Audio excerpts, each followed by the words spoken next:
দীর্ঘ সময় ধরে আমাদের দাদন ভূঁইয়ার কৃতি সন্তানরা তারা শুধুমাত্র দাদন ভূঁইয়া বা ফেনীর মধ্যেই নয়, জাতীয় পর্যায়ে তারা এদেশের সাংবাদিকতার উজ্জ্বলতা বাড়িয়েছেন।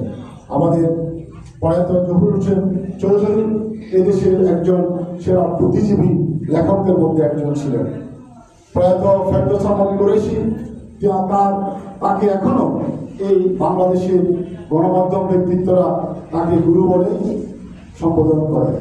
এবং যে পাকিস্তান অবজারভার, যেটা পরে বাংলাদেশ অবজারভার হয়েছে, হামিদুল চৌধুরী হাত ধরে সেই ইংরেজি দৈনিক পাকিস্তানের প্রথম সেই দৈনিকটি হয়েছে, যেটা পরবর্তীতে আমাদের এই মহান মুক্তিযুদ্ধের পক্ষে ভূমিকা রেখেছিল।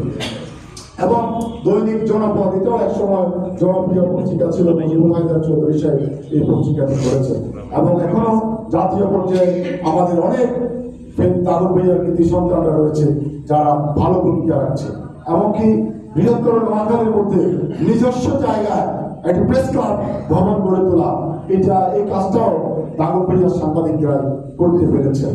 আমি দাদন ভূঁইয়া প্রেস ক্লাবের যারা নেতৃত্বে রয়েছেন, আমি তাদের প্রত্যেককে আন্তরিকভাবে কৃতজ্ঞতা জানাই যে তারা তাদের সেই ঐক্য ধরে রেখেছেন বলেই তারা বলিষ্ঠভাবে এই ক্লাবটিও তারা তৈরি করতে পেরেছেন।